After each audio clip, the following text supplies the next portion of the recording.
بسم اللہ الرحمن الرحیم، شروع اللہ کے نام سے جو بڑا مہربان اور نہایت رحم والا ہے۔ باب نمبر 38 بلا عنوان، حدیث نمبر 51۔ حضرت ابن عباس رضی اللہ عنہ کہتے ہیں، مجھے ابو سفیان نے بتایا کہ ہرقل نے ان سے یہ کہا، میں نے تم سے دریافت کیا تھا کہ اس کے پیروکار ترقی پذیر ہیں یا روبائے انحطاط، تو تم نے بتایا کہ وہ دن بدن زیادہ ہوتے جا رہے ہیں۔ یقیناً ایمان کا معاملہ اسی طرح ہوتا ہے تاکہ وہ پایا تکمیل کو پہنچ جائے۔ پھر میں نے تم سے پوچھا، اس کے متبعین میں سے کوئی دین میں داخل ہونے کے بعد اسے برابر سمجھتے ہوئے مرتد بھی ہو جاتا ہے؟ تو تم نے جواب دیا نہیں، اور ایمان کا یہی حال ہوتا ہے، جب اس کی بشاشت دلوں میں سرایت کر جاتی ہے تو پھر کوئی شخص اس سے ناراض نہیں ہوتا۔ باب نمبر 39 اپنے دین کی خاطر گناہوں سے الگ ہو جانے والے کی فضیلت، حدیث نمبر 52۔ حضرت نعمان بن بشیر رضی اللہ عنہ سے روایت ہے، انہوں نے کہا، میں نے رسول اللہ صلی اللہ علیہ وآلہ وسلم سے سنا، آپ فرما رہے تھے، حلال ظاہر ہے اور حرام بھی ظاہر ہے، اور ان دونوں کے درمیان کچھ مشتبہ چیزیں ہیں جنہیں اکثر لوگ نہیں جانتے۔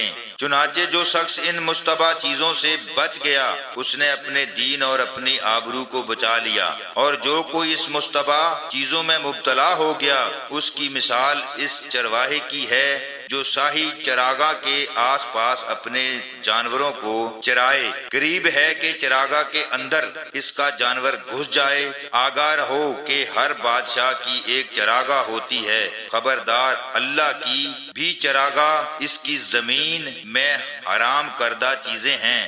سن لو، بدن میں ایک ٹکڑا گوشت کا ہے، جب وہ سنور جاتا ہے تو سارا بدن سنور جاتا ہے، اور جب وہ بگڑ جاتا ہے تو سارا بدن خراب ہو جاتا ہے۔ آگاہ رہو، وہ ٹکڑا دل ہے۔ فائدہ، امام بخاری رحمۃ اللہ علیہ کا مقصد یہ ہے کہ درہ و پرہیزگاری بھی ایمان کو کامل کرنے والے اعمال میں سے ہے، اور اس میں مراتب ہیں، لہذا ایمان و دین میں بھی مراتب ہیں۔ ایمان کے لیے ان کا بجا لانا اس کے ثمر آور ہونے کا باعث ہے، اور ان کا ترک کر دینا ایمان کو کمزور کر دینے کے مترادف ہے۔ باب نمبر 40 خمس کا ادا کرنا جزو ایمان ہے۔ حضرت ابو جمرہ سے روایت ہے، انہوں نے کہا، میں حضرت ابن عباس رضی اللہ عنہ کے پاس بیٹھا کرتا تھا، وہ مجھے خاص اپنے تخت پر بٹھاتے۔ ایک دفعہ کہنے لگے، تم میرے پاس کچھ روز اقامت کرو، میں تمہارے لیے اپنے مال میں سے کچھ حصہ مقرر کر دوں گا۔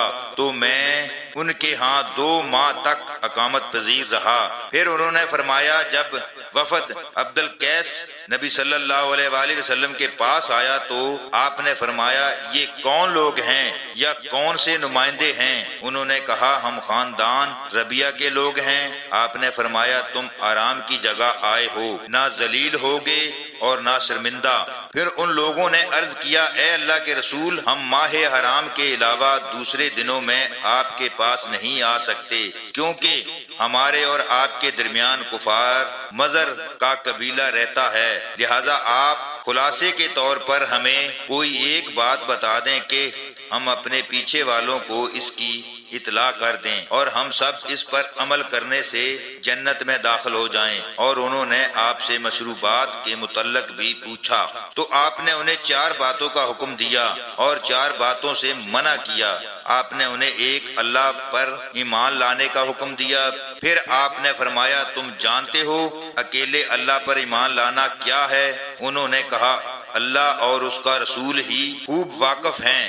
آپ نے فرمایا، اس بات کی گواہی دینا کہ اللہ کے سوا اور کوئی لائق عبادت نہیں، اور حضرت محمد صلی اللہ علیہ وآلہ وسلم اس کے رسول ہیں۔ نماز طریقے سے ادا کرنا، زکوٰۃ دینا، رمضان کے روزے رکھنا، اور مال غنیمت سے 5واں حصہ ادا کرنا، اور شراب سازی کے 4 برتنوں یعنی بڑے مٹکوں، کدو سے تیار کردہ پیالوں، لکڑی سے تراشے ہوئے لگن اور تارکول سے رنگے ہوئے روگنی برتنوں سے انہیں منع کیا۔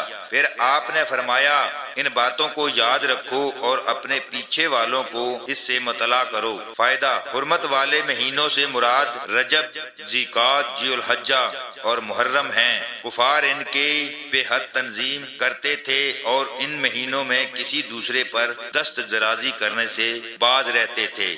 اللہ تعالی ہم سب کو دین کو صحیح معنوں میں سمجھنے کی توفیق عطا فرمائے۔ آمین ثم آمین۔